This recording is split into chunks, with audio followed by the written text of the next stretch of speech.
اگر آپ کو یہ ویڈیو پسند آئے تو ابھی ہمارا یوٹیوب چینل سبسکرائب کریں اور بیل آئیکن بھی دبا دیں تاکہ نئی ویڈیو سب سے پہلے آپ تک پہنچے۔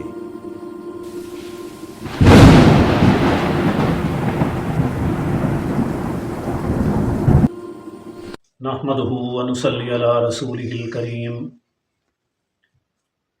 اما بعد فاعوذ بالله من الشيطان الرجيم بسم اللہ الرحمن الرحیم۔ میرے واجب الاحترام خواتین و حضرات، السلام علیکم ورحمۃ اللہ وبرکاتہ۔ میرا آج کا عنوان فضیلت قرآن ہے۔ اللہ رب العالمین نے قرآن مجید فرقان حمید کو وہ شان، مقام، عظمت عطا کی جس نے اسے اشرف الکتاب ہونے کا شرف عطا کیا۔ یہ کتاب تمام کتابوں سے مقام، فضیلت، حیثیت کے لحاظ سے اعلیٰ اور عرفہ ہے۔ امام ابن کثیر رحمہ اللہ تعالی نے حضرت آدم علیہ السلام سے لے کر 8ویں صدی ہجری تک ہر زمانے کی روایات کو جمع کیا، سند کے ساتھ پوری تاریخ کو اکٹھا کیا۔ اس عرصے کے اندر پوری تاریخ اکٹھی کرنے کے بعد انہوں نے قرآن مجید فرقان حمید کے بارے میں یہ لکھا کہ ہر زمانے، ہر دور کے لحاظ سے قرآن مجید سب سے اعلیٰ، عرفہ اور اشرف کتاب ہے۔ اس لیے ارشاد باری تعالی اللہ نزل احسن الحدیث کہ اللہ نے بہترین قسم کی بات کو اتارا ہے۔ اور دوسری جگہ ارشاد باری تعالی فَبِأَيِّ حَدِيثٍ بَعْدَهُ يُؤْمِنُونَ، اگر تم اس بات پر یعنی اس کلام پر ایمان نہیں لاؤ گے تو اس کے بعد کس چیز پر ایمان لاؤ گے؟ اللہ رب العالمین نے اس کتاب کو جس ذات پر اتارا اسے بھی اشرف رسول قرار دیا۔ ارشاد باری تعالی ما کان محمد ابا احد من رجالکم ولکن رسول اللہ وخاتم النبیین۔ اللہ رب العالمین نے تمام نبیوں، رسولوں سے آپ علیہ السلام کو سب سے بڑھ کر مقام اور حیثیت عطا کی۔ اسی طرح ارشاد باری تعالی تلک الرسل فضلنا بعضهم علی بعض کہ ہم نے رسولوں میں سے بعض کو بعض پر فضیلت عطا کی۔ آپ علیہ السلام کو تمام انبیاء اور رسل سے شرف حاصل ہے۔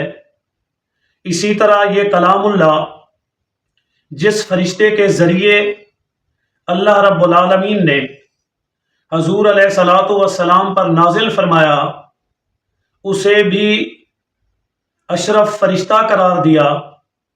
ارشاد باری تعالی ہے نازل بہ الروح الامین، یہ مقام اور حیثیت سیدنا جبرائیل علیہ السلام کو عطا کی گئی۔ اسی طرح یہ کلام اللہ جس سرزمین پر اترا اس سرزمین کو بھی اشرف سرزمین قرار دیا گیا، سب سے بڑی فضیلت والی زمین، سب سے بڑی برکت والی زمین قرار دیا۔ ارشاد باری تعالی ہے ان اول بیت وضع للناس للذی ببکۃ مبارکہ، یعنی اللہ رب العالمین نے اسے بابرکت سرزمین قرار دیا۔ اسی طرح یہ قرآن مجید جس مہینے کے اندر اترا اس مہینے کو بھی اشرف مہینہ قرار دیا گیا۔ ارشاد باری تعالی شہر رمضان الذی انزل فیہ القرآن، یہ مقام اور حیثیت قرآن مجید کی وجہ سے اس مہینے کو بھی ادا کی گئی۔ اسی طرح یہ قرآن مجید جس مبارک رات کے اندر اترا اسے بھی اشرف رات قرار دیا گیا۔ فرمایا انا انزلناہ فی لیلۃ القدر وما ادراک ما لیلۃ القدر لیلۃ القدر خیر من الف شہر۔ اللہ رب العالمین نے قرآن مجید کی برکت سے اس رات کو بھی یہ فضیلت، یہ شان، یہ مقام، یہ رفعت، یہ بلندی عطا کی۔ اسی طرح یہ قرآن مجید جس جماعت کی طرف اترا اللہ رب العالمین نے اس جماعت کو بھی صبغۃ اللہ ومن احسن من اللہ صبغۃ ونحن لہ عابدون کہہ کر شرف فضیلت عطا کی۔ اور یہ قرآن مجید فرقان حمید ایک ایسی کتاب ہے جس کے اجمال کو اللہ رب العالمین نے قرآن مجید سے تفصیل بھی بیان کی، اس وجہ سے کہ تفسیر القرآن بالقرآن، یعنی قرآن مجید کی تفسیر قرآن سے کرنا، یہ سب سے پہلے تفسیر کا مقام ہے۔ اسی طرح اور اس کے بعد تفسیر بے سنہ، تفسیر بالقرآن بے سنہ یعنی تفسیر قرآن مجید کی سنت کے ساتھ، حدیث مبارکہ کے ساتھ اس کی تشریح کو بیان کرنا۔ اسی طرح اللہ رب العالمین نے اس کے بعد اس جماعت کو یہ مقام اور فضیلت عطا کی جس جماعت کی طرف یہ قرآن مجید اتارا گیا اور جو اس امت کی سب سے پہلی جماعت ہے، جسے اللہ رب العالمین نے فرمایا اولئک علی ھدی من ربہم واولئک ھم المفلحون۔ اسی جماعت کے ایک فرد حضرت معاذ بن جبل رضی اللہ تعالی عنہ کو حضور علیہ الصلوۃ والسلام جب یمن کی طرف گورنر بنا کر بھیجنے لگے تو فرمایا کہ اے معاذ، تم ایک ایسی سرزمین پر جا رہے ہو جہاں پر تمہیں مختلف لوگوں سے واسطہ پڑے گا اور ان کے مسائل تمہارے سامنے آئیں گے۔ ایک حیثیت تو یہ ہے کہ آپ وہاں کے حکمران، وہاں کے آپ گورنر بن کر جا رہے ہو، اور دوسری حیثیت آپ کی مبلغ کی ہے کہ وہاں آپ مبلغ اسلام ہوں گے، لوگوں کے مسائل آپ کی طرف آئیں گے، آپ ان کو کس انداز سے حل کرو گے؟ آپ نے فرمایا کہ میں قرآن مجید سے حل کروں گا۔ فرمایا کہ اگر قرآن مجید سے نہ ملی تو پھر میں سنت رسول اللہ سے اس مسئلے کو حل کروں گا، اگر وہ سنت رسول اللہ سے نہ ملا پھر میں اس میں اجتہاد کروں گا۔ اس لیے یہ مقام اللہ رب العالمین نے انہیں عطا کیا۔ اور اس کے بعد آپ یہ یاد رکھیں، اگر صحابہ اکرام میں سے کسی صحابی کا دوسرے صحابی کے ساتھ تفسیر میں اختلاف ہو تو پھر سب سے پہلے جن لوگوں کو ہم فوقیت دیں گے، جن کے ہم بات کو اہمیت دیں گے، وہ خلفائے راشدین ہیں، اور ان کے بعد جن کی بات کو اہمیت دی جائے گی وہ حضرت عبداللہ ابن مسعود ہیں، اور ان کے بعد جن کی بات کو اہمیت دی جائے گی وہ حضرت عبداللہ ابن عباس ہیں۔ کیونکہ خلفائے راشدین کے بارے میں حضور علیہ الصلوۃ والسلام نے فرمایا علیکم بسنتی وسنت الخلفاء الراشدین المہدیین۔ اسی طرح حضرت عبداللہ ابن مسعود کو حضور علیہ الصلوۃ والسلام نے اس امت کا مفسر اور اس امت کا مجتہد قرار دیا۔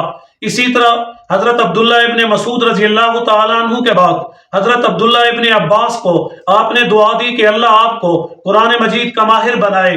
اب یہ صحابہ کرام علیہم الرضوان، اور ان سب کے بارے میں فرمایا اصحابی کالنجوم فبأیہم اقتدیتم اہتدیتم، یہ صحابہ ستاروں کی مانند ہیں، جس کی چاہے پیروی کرو ہدایت پا جاؤ گے۔ اسی طرح اگر ہم صحابہ کرام کے بعد تابعین تبع تابعین اور تمام قسم کے اکابرین علماء اہل سنت سے قرآن مجید کی تفسیر کو لیں گے، اسی طرح جن لوگوں نے تفسیر بالرائے یعنی خود اپنی رائے سے ہی تفسیر کرنا شروع کر دی اور خود ہی اس پر رائے دینا شروع کر دی، وہ سب کے سب گمراہی اور ضلالت کی طرف چلے گئے۔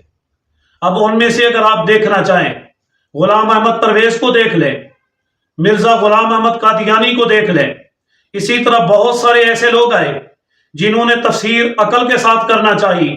یاد رکھیں وحی کا مقام عقل سے بڑھ کر ہے۔ اگر آپ وحی کو عقل کے ترازو پر تولنا چاہیں، عقل کے پیمانے پر لائیں تو آپ گمراہی کے راستے پر چل پڑیں گے، کیونکہ یہ عقل ایک پیالے کی مانند ہے، ایک کوزے کی مانند ہے۔ یہ وحی ان سمندروں سے زیادہ وسیع ہے، یہ ان سے زیادہ وسعت والی ہے۔ اگر آپ سمندر کو ایک کوزے میں بند کرنا چاہیں، اس وسیع و غریض علم کو آپ ایک پیالے میں عقل کے اس چھوٹے سے ڈھانچے میں بند کرنا چاہیں تو آپ اسے بند نہیں کر سکیں گے، گمراہ ہو جائیں گے۔ اس وجہ سے جن لوگوں نے یہ راستہ اختیار کیا کہ اس وحی کے علم کو عقل کے پیمانے پر ناپنے کی کوشش کی، وہ گمراہی کے راستے پر چل پڑے۔